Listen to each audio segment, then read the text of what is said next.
रात का अंधेरा गहरा था। शहर के कोने पर नया घर खामोशी से खड़ा था। 2 मंजिला मकान, सफेद दीवारें, लंबी खिड़कियां और पीछे एक पुराना नीम का दरख्त रात को अजीब सी सरसराहट करता रहता था। खालिद अपनी बीवी सना और 3 बेटों के साथ वहां शिफ्ट हुआ। सब बहुत खुश थे। बड़ा बेटा अयान 12 साल का, छोटा बेटा रायान 8 साल का और सबसे छोटा हादी सिर्फ 2 साल का। शुरू के कुछ दिन घर में हंसी और बच्चों की आवाजें गूंजती रहीं। नए सपने थे, नए ख्वाब, लेकिन धीरे धीरे रातों का माहौल बदलने लगा। पहली रात सना ने सीढ़ियों पर कदमों की हल्की सी आवाज सुनी। उसने सोचा शायद खालिद पानी पीने उठा होगा, लेकिन जब वह देखने गई तो सीढ़ियां खाली थीं। दूसरी रात रायान चीख कर उठा। उसने कहा, दरवाजे पर कोई लंबा साया खड़ा है। खालिद ने तसल्ली दी, शायद यह सिर्फ ख्वाब है, लेकिन रायान का चेहरा सफेद पड़ चुका था।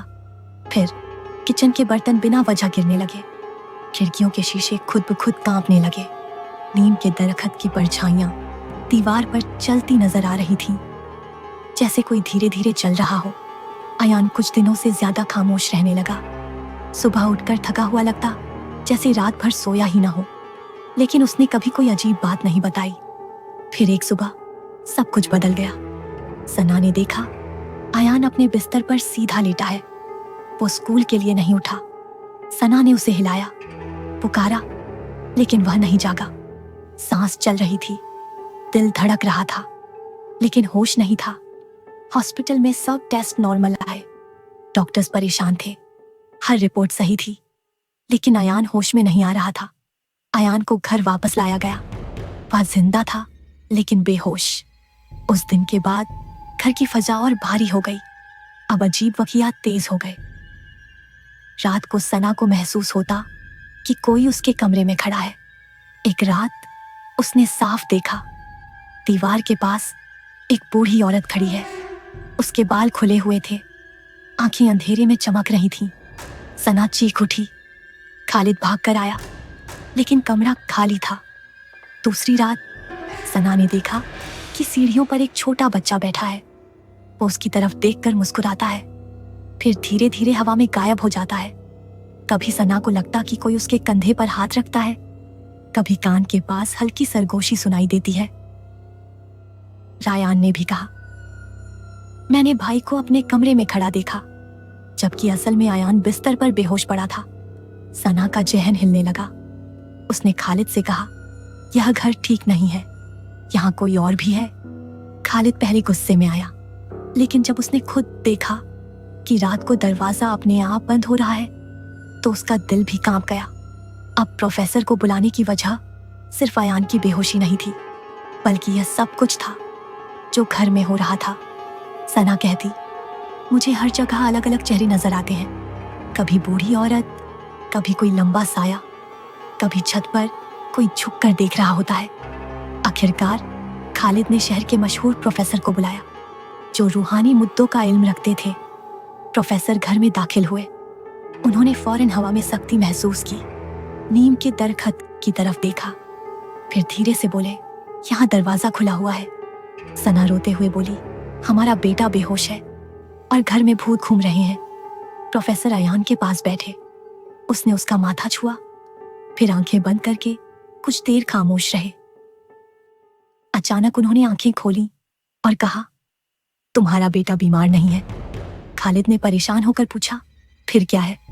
प्रोफेसर ने धीरे लेकिन साफ कहा, तुम्हारा बेटा रात को अपने जिस्म से निकल जाता था। मेरा नाम सहर है और welcome to haunted stories and coffee with Sahar. उसे खुद शायद एहसास भी नहीं था। वह एस्ट्रल प्रोजेक्शन करता रहा। इस घर में एक पुरानी रूह मौजूद है। उसने इस रास्ते को महसूस किया और उसे पकड़ लिया। अब उसकी रूह जिस्म से बाहर कैद है, इसीलिए वह होश में नहीं आ रहा। सना का जिस्म लरस गया। प्रोफेसर ने माजीद कहा, जब से उसकी रूह कैद हुई है, घर का पर्दा कमजोर हो गया है, इसीलिए तुम्हें अलग अलग आकृतियां नजर आती हैं। रूहानी मखलूक इस कमजोरी का फायदा उठा रही है। उस रात प्रोफेसर ने फैसला किया कि वह खुद एस्ट्रल सफर करेंगे। कमरे की लाइट्स बंद कर दी गईं। अयान बेहोश पड़ा था। सना को हर कोने में साया नजर आ रहा था। दीवार पर चलती परछाइयां अब और ज्यादा वाजह हो चुकी थीं। प्रोफेसर जमीन पर बैठकर कलिमात पढ़ने लगे। हवा में दबाव बढ़ गया। नीम का दरख्त जोर जोर से हिलने लगा। सना ने देखा कमरे के कोने में वही बूढ़ी औरत का साया धीरे धीरे उभर रहा था और उसकी चमकती आंखें सीधे अयान की तरफ देख रही थीं। रात गहरी हो चुकी थी। घर के तमाम दरवाजे बंद थे, लेकिन फिर भी हवा में एक अजीब सी रवानगी थी, जैसे दीवारें सांस ले रही हों। अयान बिस्तर पर बेहोश पड़ा था। सना उसके पास बैठी थी, उसका हाथ मजबूती से पकड़े हुए। रायान और छोटा हदी दूसरे कमरे में खालिद के साथ थे। प्रोफेसर ने धीरे से कहा, अब जो होगा उसमें खामोशी जरूरी है। डर मत करना, चाहे जो भी नजर आए। उसने जमीन पर एक दायरा बनाया। हल्की सी खुशबू फैली। फिर अचानक कमरे का दर्जा हरारत गिर गया। नीम के दरख्त की शाखें खिड़की से टकराकर अजीब सी लहरती आवाज पैदा कर रही थी। प्रोफेसर ने आंखें बंद की, गहरी सांस ली। उसका जिस्म धीरे धीरे बेहड़क हो गया। सना ने महसूस किया जैसे कमरे में किसी ने अंधेरे का पर्दा गिरा दिया हो। लाइट जल रही थी, लेकिन रोशनी कम लग रही थी। अचानक प्रोफेसर का सर झटका खाकर सीधा हो गया। उसकी सांस हल्की सी रह गई। रूहानी जहान में उसने खुद को एक सीधी राह पर खड़ा पाया। वो राह हवा में लटकी हुई महसूस हो रही थी। नीचे सिर्फ बेइंतहा अंधेरा था। दूर एक पुराना मकान नजर आ रहा था। वो बिल्कुल उस घर जैसा था, लेकिन ज्यादा पुराना, ज्यादा टूटा फूटा। जैसे ही प्रोफेसर आगे बढ़ा, हवा भारी होने लगी। हर कदम पर जमीन हल्की सी हिलती। अचानक उसके इर्द गिर्द घनी धुंध छा गई। धुंध में से विभिन्न चेहरे उभरने लगे। कुछ रो रहे थे, कुछ मुस्कुरा रहे थे, कुछ खाली आंखों से घूर रहे थे। एक आवाज गूंज उठी, तुम देर से आए हो। प्रोफेसर ने कलिमात पढ़े। धुंध कुछ पीछे हटी, लेकिन मुकम्मल तौर पर नहीं। वो आगे बढ़ता रहा। जब वह पुराने मकान के करीब पहुंचा, दरवाजा अपने आप खुल गया। अंदर एक लंबा सा दालान था। दीवारें जिंदा सी लग रही थीं। उन पर साए रेंग रहे थे, जैसे सांप। दालान के आखिर में अयान खड़ा था। उसका चेहरा सफेद था, आंखें खाली, जैसे वो नींद में चल रहा हो। उसके पीछे बूढ़ी औरत का साया था। इस बार वह ज्यादा वाजह थी। उसके बाल जमीन तक लटक रहे थे। आंखें सुर्ख शोलों की तरह जल रही थीं। औरत बोली, ये मेरा मेहमान है। इसने खुद रास्ता खोला था, मैंने सिर्फ उसे रोक लिया। प्रोफेसर ने महसूस किया कि यहाँ वक्त अलग चल रहा है। हर लम्हा भारी था। उसने नूर का दायरा बनाने की कोशिश की, लेकिन इस बार रोशनी कमजोर थी, जैसे कोई उसकी ताकत चूस रहा हो। अचानक जमीन फटने लगी। अंधेरे से लंबे हाथ निकलकर प्रोफेसर की रूह को पकड़ने लगे। उसने महसूस किया अगर जरा सी भी तवज्जो कम हुई तो वह खुद भी कैद हो जाएगा। उसने अपने जहन को मजबूत किया, एक और दायरा बनाया। इस बार रोशनी तेज चमकी। हाथ पीछे हट गए, लेकिन बूढ़ी औरत हंसी, तुम अकेले हो, ये जगह हमारी है। अचानक मकान की दीवारें हिलने लगीं। छत से काले परिंदों जैसी शक्लें नीचे उतरने लगीं। हर एक प्रोफेसर की तरफ झपटा। असली कमरे में सना ने देखा। प्रोफेसर का जिस्म कांप रहा था। दीवार पर काली लकीरें फैल रही थीं। अयान का जिस्म कभी सख्त, कभी ढीला। रूहानी जहान में प्रोफेसर ने अयान तक पहुंचने की कोशिश की, लेकिन हर कदम पर मंजर बदल जाता। कभी वह लंबी सीढ़ी बन जाती जो खत्म नहीं होती, कभी जमीन पानी में बदल जाती और वह डूबने लगता। उसने समझा ये रूह उसे उलझा रही है। ये सीधा मुकाबला नहीं करना चाहती। ये चाहती है कि वह थककर हार मान ले। प्रोफेसर ने आंखें बंद की। उसने अयान की माँ की आवाज याद की। रूहानी तौर पर उस आवाज को पुकारा। असली कमरे में सना रो रही थी। वो कहती थी, बेटा वापस आ जाओ, उस आवाज़त की लहर रूहानी जान में पहुंची। अयान की आंखों में हल्की सी हरकत हुई। बूढ़ी औरत गुस्से में चीखी। उसका साया बढ़कर दीवार जितना बड़ा हो गया।